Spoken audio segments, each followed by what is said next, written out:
had this experience this morning, and originally I wasn't going to share it because I felt a lot of shame, but then I realized that that was kind of silly and the shame was unnecessary. So I wanted to tell you about this process. I was supposed to do my last Tai Chi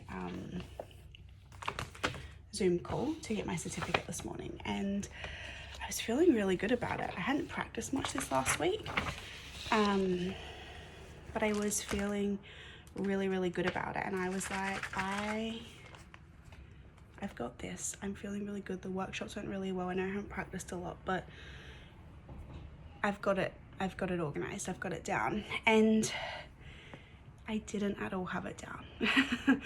And at the end, you know, she gave me a couple of things that I needed to work on and said, we need to catch up again because I need to know that you can do these things in the correct way, because doing Tai Chi and actually being a Tai Chi teacher is all about health and safety.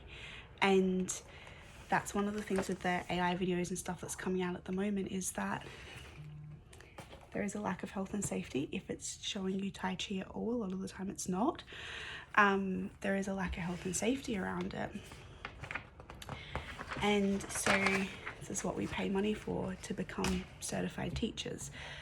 So I was happy that the school that I'd paid the money for, that I was doing the training with, is making sure that they're turning out Tai Chi teachers that actually are following health and safety and are doing things properly.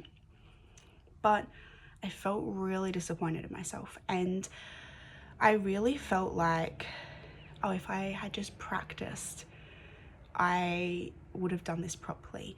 And I can't believe this, that, you know, I didn't do that, and I didn't show up the way that I should have, and I really felt like a failure. And then I started to spiral a little bit and go, well, what about in coaching? Where are you failing there? Where have you not done something and felt like you should have? And this started to spiral a little bit. As a coach, I have a little bit of training with this, obviously, and so I just stopped myself and I took a breath.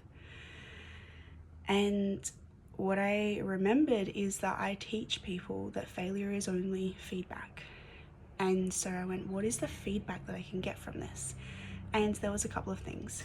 We obviously have that the school that I've gone to is doing the things I expect them to do, and that's why I signed up with them. And so that was a huge win, being able to see that in action. I also got the feedback that to be a Tai Chi teacher, I do need to practice on a daily basis. And that's a really good thing for me to learn at this point in time before I start doing classes, to understand the commitment and the dedication that it will take to do this. And I now have a choice. Do I want to be that committed? Do I still want to go down this path? And the answer is yes. But I now understand what that commitment looks like a little bit better than I did before, and I'm able to actually make a conscious decision to commit to that and to show up to it. And the third thing was to have a little bit of compassion with myself, because when I thought about it, even if I had practiced the 2 steps that I didn't have down properly, I don't think had quite registered anyway from the training that I'd done, because you're learning a lot, and you're learning a lot of body movements, and you're trying to verbalize how other people can do that whilst you're trying to remember how to do the movements. And it is a lot of remembering, it is a lot of learning, and it's okay to not have that down perfectly the first go.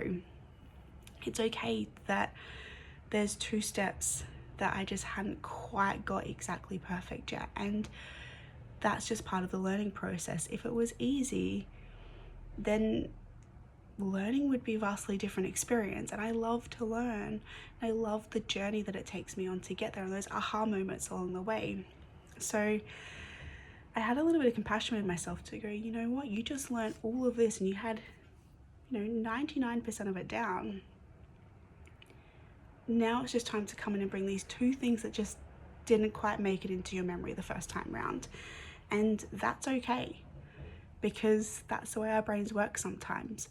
So that I'd come on and share and show you that I am usually the guinea pig for all the things that I teach in coaching.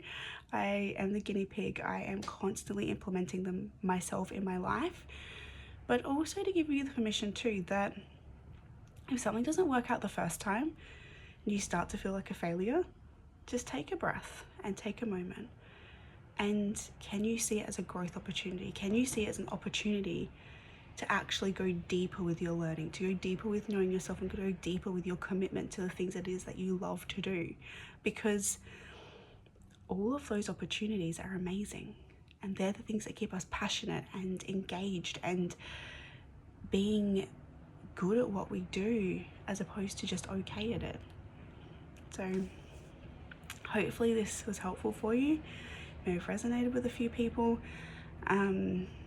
And yeah, I hope that you have that little reminder next time you start to doubt yourself as well.